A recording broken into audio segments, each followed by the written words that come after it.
누구를 이스라엘 백성에게 보내냐면 선지자 사무엘입니다.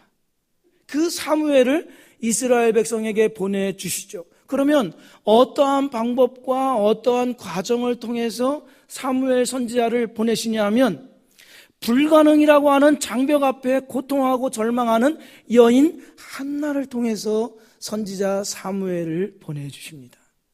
그렇게 하심으로써 하나님께는 불가능이 없고 하나님의 계획은 좌절됨이 없다는 사실을 온 만방에 알리게 됩니다. 그러면 한편으로는 이 한나 입장에서는 어떻게 불가능을 극복하고 하나님의 그 이루시려고 하는 위대한 역사에 동참한 사람이 되었는가? 오늘 그 사실을 성경을 통해서 살펴보고자 합니다. 사무엘 기자는 먼저 한나가 예배자임을 강조하죠.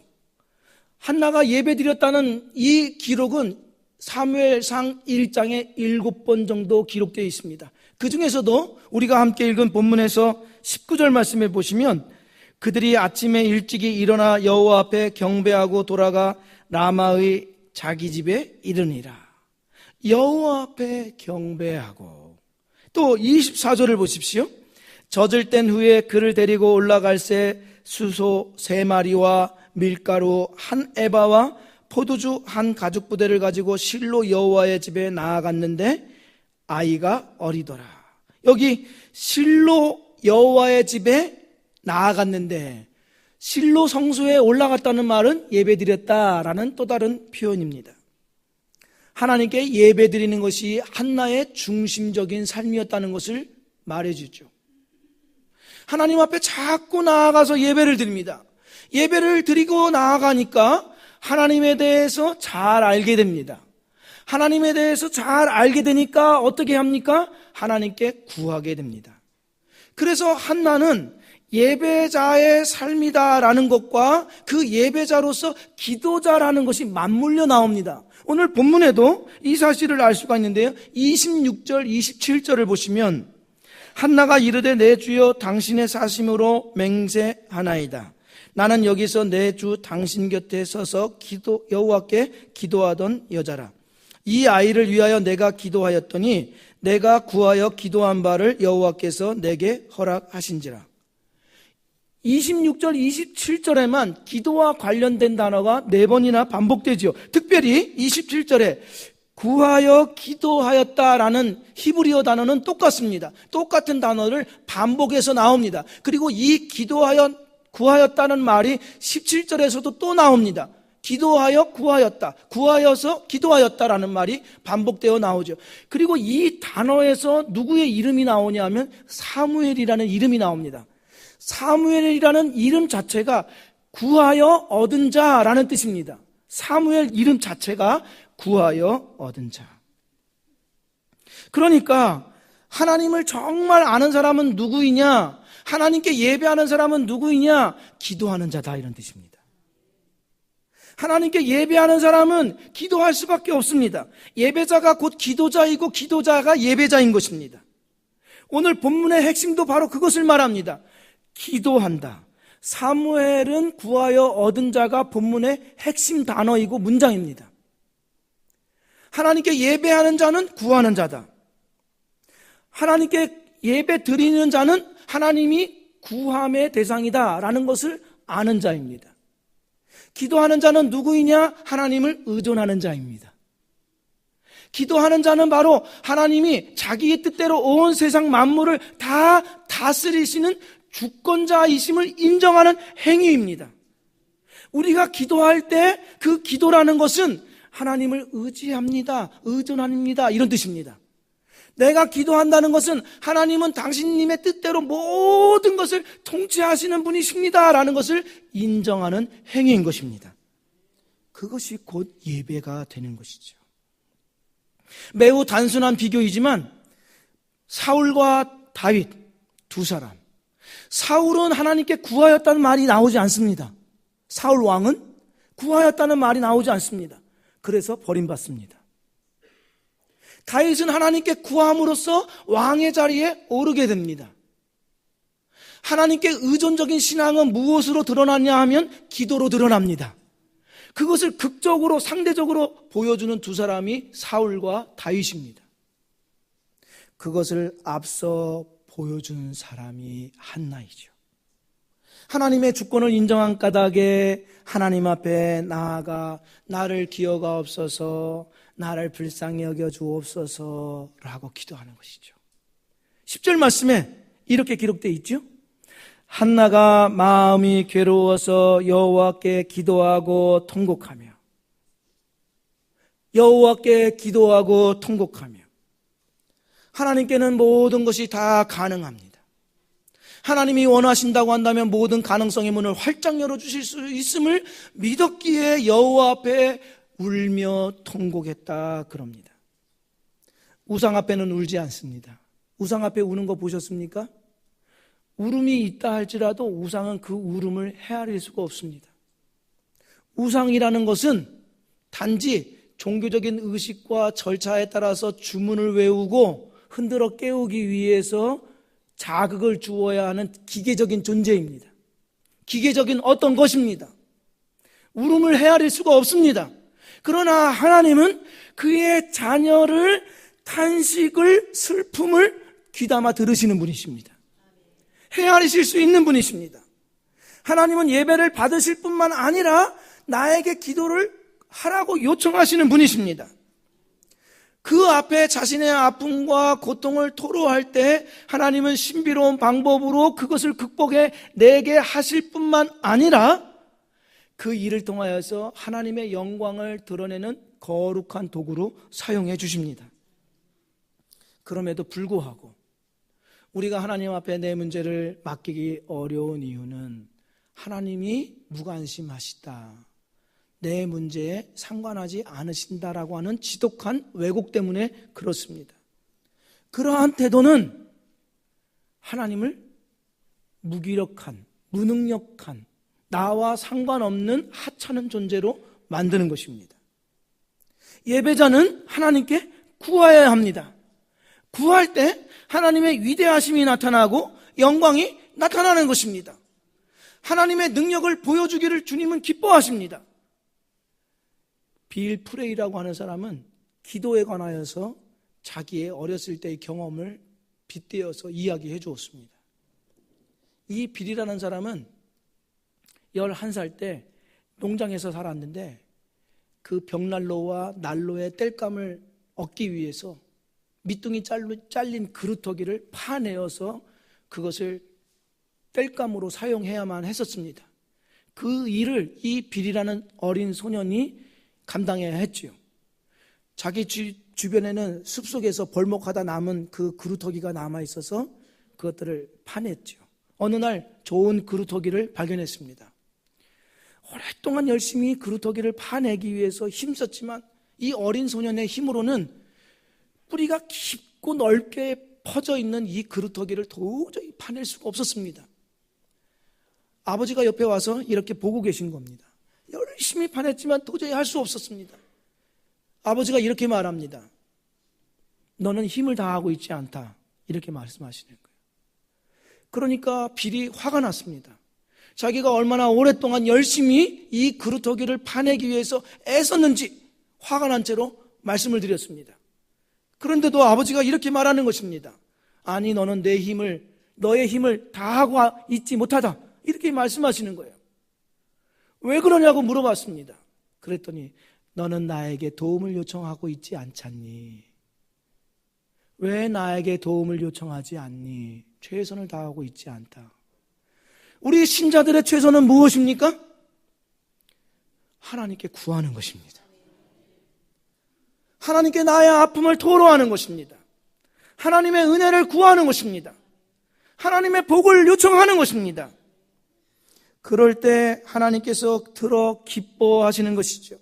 우리가 어려울 때, 고통스러울 때, 우리가 당하는 문제를 가지고 하나님 앞에 나아갈 때 하나님은 기뻐하십니다.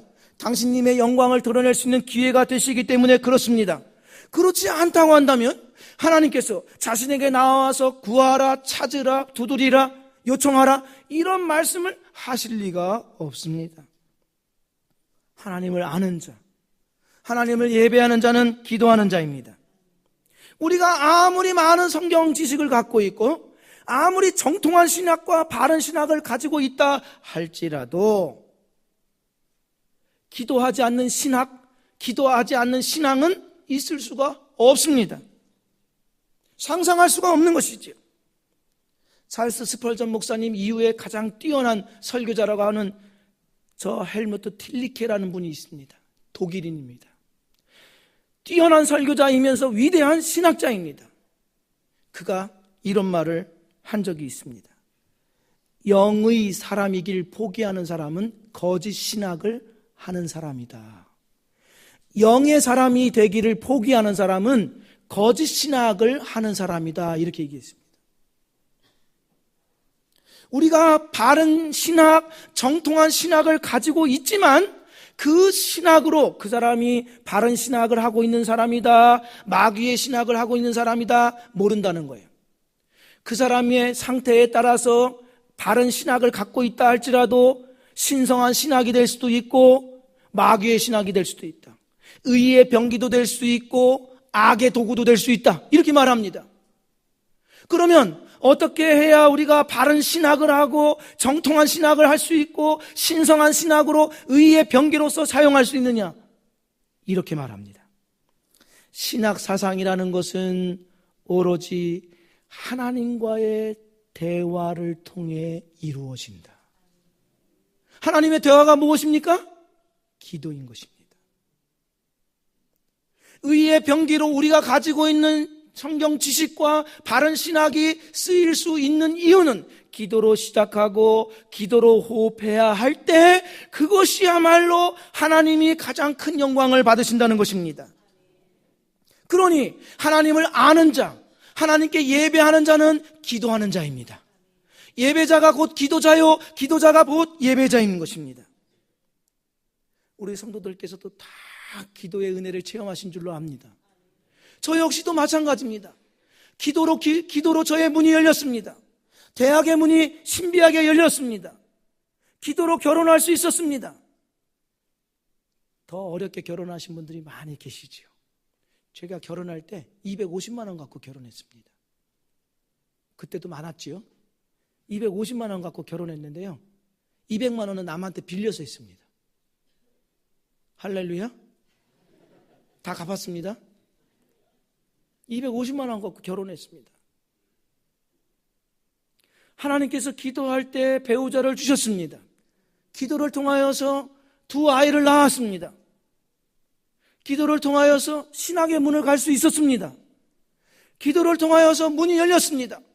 어떤 제목들은 수일, 수개월, 수년, 어떤 기도의 제목은 수십 년이 걸리기도 했지만 그 모든 기도가 헛되지 않았습니다. 하나님께서 그 기도를 다 들으시고 응답하셨고 저의 생각보다도 더 큰 축복으로 함께 하셨습니다.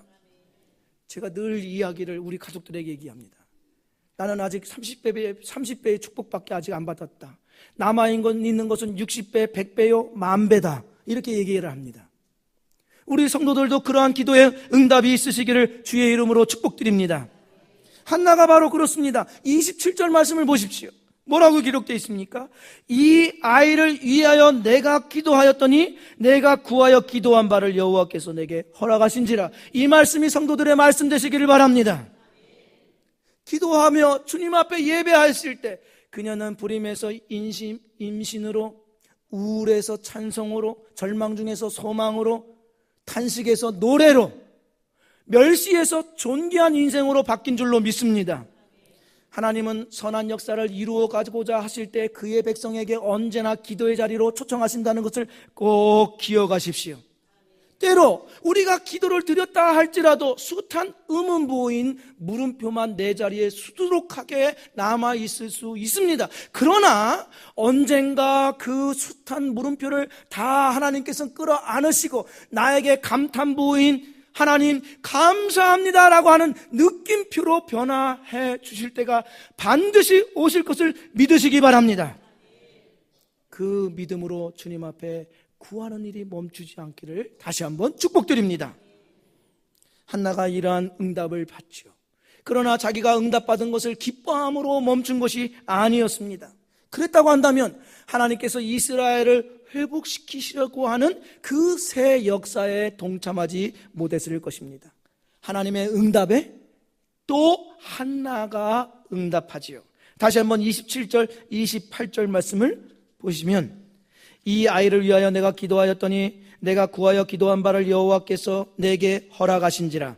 그러므로 나도 그를 여호와께 드리되 그의 평생을 여호와께 드리나이다 하고 그가 거기서 여호와께 경배하니라. 보십시오. 27절에 자기가 구하여 기도하여 얻었다고 그러있지요. 구하여 기도하여 얻었다 반복하고 있습니다. 그리고 나서 그의 합당하게 28절에 여호와께 드리되 그의 평생을 여호와께 드리되 그렇죠? 구하고 얻었으니 드리되라고 이야기합니다. 강조하는 것입니다. 하나님께 받음으로 하나님께 그녀의 드림으로 나아가고 있음을 적극적으로 표현하고 있습니다. 특별히 20절 말씀을 다시 한번 보시면, 한나가 임신하고 때가 이름에 아들을 낳아 사무엘이라 이름하였으니 이는 내가 여호와께 그를 구하였다 함이더라. 내가 여호와께 그를 구하였다, 이 말이 무슨 뜻이냐면 사무엘을 선물로 받았기 때문에 그 은혜를 결코 잊지 않겠습니다. 이제부터 이 아이의 정체성은 하나님을 위한 아이이고 하나님만을 위한 헌신된 삶을 살도록 하겠습니다라는 뜻이 여기에 들어있는 것입니다. 하나님께로부터 받은 은혜와 사랑을 헌신과 순종으로 응답하겠다는 이 한나의 다짐이 들어있죠. 이러한 까닭에 한나가 새롭게 하시려고 하는 이스라엘 역사 가운데 참여할 수 있는 가정이 됩니다. 이것을 무엇으로부터 알 수 있냐면 28절 하반절에 보면 이러한 단어가 있습니다. 그가 거기서 여호와께 경배하니라. 개정개혁에는 그가라고 되어 있고 개혁성경에는 그 아이는 이렇게 되어 있습니다. 학자들 사이에 논란이 있습니다. 이 아이가 과연 그가 사무엘이냐? 왜냐하면 젖된 아이다라고 할 때 이스라엘 사람들에게는 젖된 아이가 3살부터 5살에 해당됩니다. 젖된 아이가 어떻게 하나님께 경배하느냐? 그건 어울리지 않는다. 이것은 다른 사람 엘가나나 한나를 말하는 것이다, 이렇게 얘기합니다. 그러나 다른 신학자들은 또 다르게 얘기합니다. 이것은 사무엘이다. 매튜 헨리라는 신학자는 사무엘 1이다 이렇게 이야기하고, 그는 비상한 아이였고 한나의 어렸을 때부터의 신앙으로 그는 하나님께 경배드렸다, 이렇게 얘기합니다. 저도 이것이 맞다고 봅니다.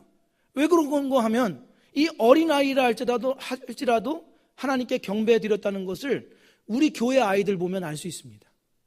혹시 우리 교회 아이들 보셨습니까? 기도회 오잖아요? 그러면 애기들인데 엉덩이를 쳐들고 주여! 이러고 기도합니다. 보셨습니까? 희한합니다, 이 아이들. 그리고 애들이 모여서 놀 때요, 주여 삼창하고 놉니다. 주여 삼창하고 놉니다. 그러니까 얘네들이 뭐가 되려는지는 잘 모르겠지만 어쨌거나 얘네들을 보면 어렸을 때부터 하나님을 경배하는 것이 가능하다라는 것을 알게 되죠. 아무튼 이 3살 된 사무엘, 3살에서 5살 된 이 어린 사무엘이 하나님께 경배했다는 말은 그 당시의 제사장인 엘리와 홈니와 비느하스와 대조하는 것을 보여줍니다.